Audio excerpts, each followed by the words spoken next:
மேல் நூல் அருந்து போகிறதுக்கான முக்கியமான ஒரு ரீசன் தான் நம்ம பார்க்க போகிறோம். நம்மளுடைய வீடியோவில் நிறைய நம்ம சொல்லியிருக்கோம். ஆனால் இப்போ வந்து எதுவுமே எனக்கு தெரியாது, எதை கழட்டி சரி பண்ண தெரியாது அப்படின்றவங்களுக்காக இந்த சிம்பிள் மெத்தடு.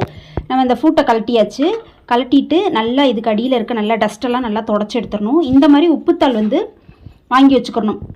ஹார்ட்வேர்ஸ் கடையிலே இதுவும் விற்பாங்க. அதனால் நமக்கு எந்த அளவுக்கு ஷீட்டு வேணுமோ அந்தளவுக்கு கட் பண்ணிவிட்டு, இந்த மாதிரி துரு இருந்தாலும் உங்களுக்கு துணி வந்து பிடிச்சி இழுக்கும், அதே போல் நூல் அருந்து போகும். இந்த மாதிரி உப்புத்தாளை வச்சு கரெக்டாக எங்கே உங்களுக்கு துரு இருக்கோ அந்த இடத்துல இப்படி தேய்க்கணும், நல்லா தேய்க்கணும். அதில் இதுக்கு அடியிலையும் நல்லா அப்படி தேய்க்கணும். சரியா?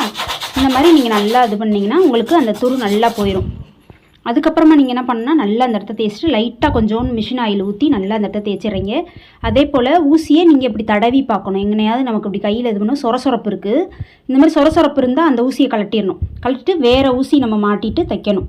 இப்போ உப்புத்தாள் வச்சு நல்லா தேய்ச்சதுக்கப்புறம் நல்லா இதை இப்படி தொடச்சிடணும். இந்த இடத்துல இருக்கக்கூடிய அழுக்குகள்லாம் இருந்துச்சுன்னா அதெல்லாம் எடுத்துடணும். திரும்ப வந்து என்ன பண்ணால் ஒரு நல்ல பக்கத்தில் லைட்டாக ஆயில் ஊற்றுறீங்க, நல்லா அந்த இடத்தெல்லாம் தொடச்சி விட்றோம். இப்போ என்ன பண்ணணும்னா, இந்த கேஸ் இருக்கு இல்லையா, இதுலேயும் உங்களுக்கு வந்து துருவாரி இருந்தது அப்படின்னு தெரிஞ்சிச்சுன்னா இந்த இடத்துலையும் கூட வந்து இங்கே கரெக்டாக நூல் வர இடங்களில் இப்படி கொஞ்சம் லைட்டாக அப்படி தேய்ச்சி விடலாம். தேய்ச்சி விட்டு நல்லா தொடச்சி விட்றணும். இப்போ பார்த்திங்கன்னா இந்த த்ரெட் டைக்கப் லிவர் இருக்கு இல்லையா, இதுலேயும் துரு இருக்கும். அப்போ வந்துட்டு உங்களுக்கு துரு வந்து இருந்தது அப்படின்னா இதையும் என்ன பண்ணணும், இப்படியே இழுத்து விடணும். எவ்வளோக்கெல்லாம் நீங்கள் இது பண்ணுறீங்களோ கரெக்டாக இருக்கும். சிசர் இருந்தாலும் கூட சிசரில் கூட நீங்கள் வந்து இப்படி நல்லா தேய்ச்சிங்கன்னா அதுவும் கூட நல்லா உங்களுக்கு ஷார்ப் கிடைக்கும்.